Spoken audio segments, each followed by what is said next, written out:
There's something I've been thinking about a lot recently, and it's the idea of ambition. Now, ambition is one of those words that sounds powerful the moment you say it. It's almost always framed as something positive. Schools encourage it, employers look for it, social media celebrates it, and people describe themselves as ambitious like it's a badge of honour. But the more I watch people and the more I reflect on my own life over the years, the more I've started to notice something interesting. There seems to be a huge difference between liking the idea of ambition and actually living an ambitious life. Because saying you want something is easy, saying you want to start a business is easy, saying you want more freedom, more success and more impact or a bigger life is easy. But building those things, actually shaping your life in a way that makes them possible, that's something completely different. And that gap between what people say they want and the life they actually live is what I've started to think of as the ambition gap. And once you start seeing it, you can't unsee it, and it shows up everywhere. Now, the ambition gap is the distance between intention and behaviour. It's the gap between the life people imagine for themselves and the life their daily habits are quietly creating. And the truth is, most people have ambitions. Almost everyone has something in their mind that they would like to build, change, improve or experience. Some people want to build a business, some want to change careers, some want to write a book or some want to create something meaningful. And some people simply want to feel like they're moving forward instead of standing still. Now those ambitions are real. People genuinely feel them when they talk about them, but ambition only becomes real when it begins to shape the structure of your life.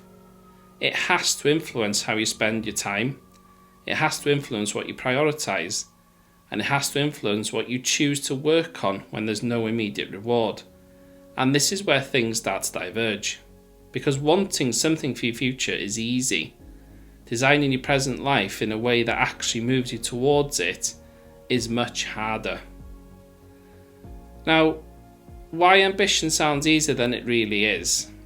I think one of the reasons ambition gets misunderstood is because we usually only see the outcomes.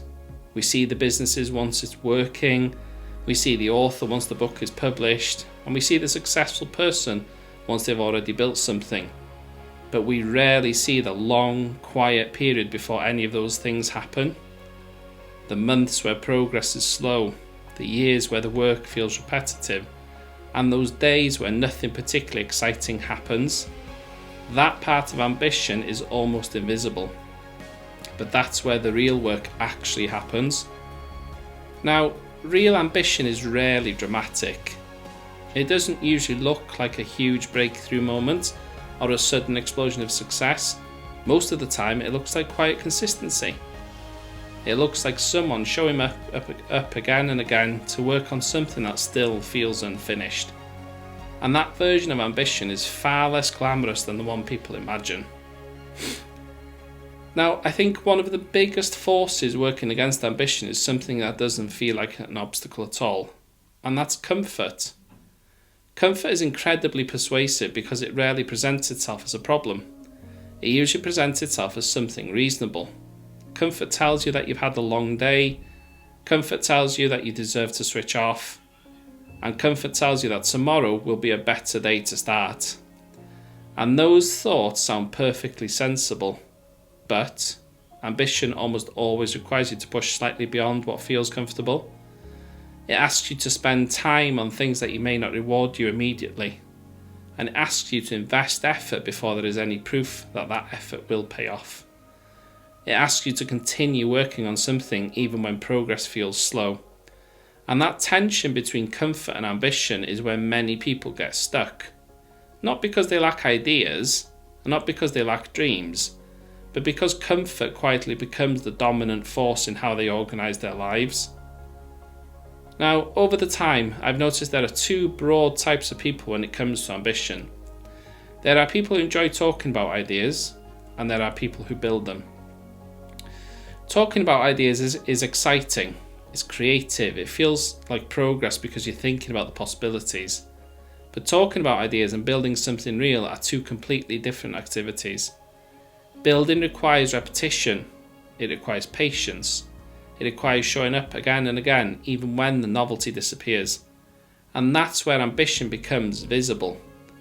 Because ambition isn't measured by how exciting your ideas are, it's measured by how consistently you turn those ideas into action.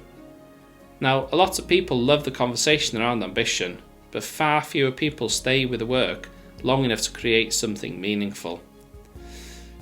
Now, the way I think about ambition is very different from how I used to think about it. I used to think ambition was something you declared. You would say you were ambitious, you would talk about your goals, you would describe where you wanted your life to go. But now I think ambition is something much quieter. It's not really something you say, it's something you live. It shows up in your habits, it shows up in your routines. It shows up in the small decisions you make every day about how you spend your time and energy. Ambition isn't about how you strongly feel about something. It's about whether your behaviour consistently reflects the direction you say you want to move in. And once you see ambition that way, everything changes. Because now ambition isn't something you talk about occasionally. It becomes something that shapes your life. Now, the slow power of consistency. One of the biggest myths about ambition is that it requires dramatic effort. People imagine ambition as huge bursts of motivation or big bold moves. But when you look at how most meaningful things are actually built, a different pattern appears. Most achievements come from small actions repeated consistently over long periods of time. A writer doesn't write a book in one dramatic burst, they write page after page after page. And a business isn't built in one moment of inspiration, it's built through countless small decisions, improvements and adjustments. A skill isn't mastered through a single moment of brilliance, it's mastered through the repeated practice. None of these things feel particularly dramatic while they're happening, but over time they accumulate into something powerful. And that's how the ambition gap slowly closes, not through intensity, but through that consistency. Now, the question most people avoid, there is a question I think everyone who considers themselves ambitious should ask themselves honestly. If someone looked at my life from the outside, would they be able to see what I say I want? Or would they see it in how I spend my time? Would they see it in my habits? Would they see it in the way I respond when things get difficult? Or would they mostly see the same routines repeated day after day? It's not always a comfortable question, but it's an important one, because the moment you become honest about the gap between what you want and how you live, you gain the ability to start closing it. Now, closing the ambition gap rarely happens through one dramatic decision. It usually begins with something much simpler, and that's alignment. It begins when your daily behaviour starts to reflect the future you say that you want. That might mean protecting time, it might mean removing distractions, it might mean committing to consistency rather than waiting for motivation. Over time, those small shifts reshape your life. Because the future isn't built by what you hope will happen, it's built by what you repeatedly choose to do. Now, the ambition gap is something almost everyone experiences at some point in their lives. We all have moments where the life we imagine feels bigger than the life we are currently living, and that's completely normal.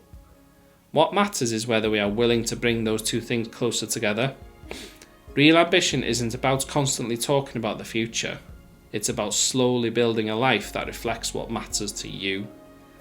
And that happens through small decisions repeated over time. So, if this video made you think about your own ambitions, I'd genuinely love to hear your thoughts. Please give the video a like, and if you're enjoying this content, please do consider subscribing to the channel.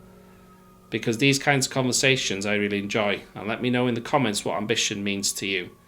Because ambition becomes far more powerful when we start being honest about what it really takes to live it. I'll see you all again in the next one.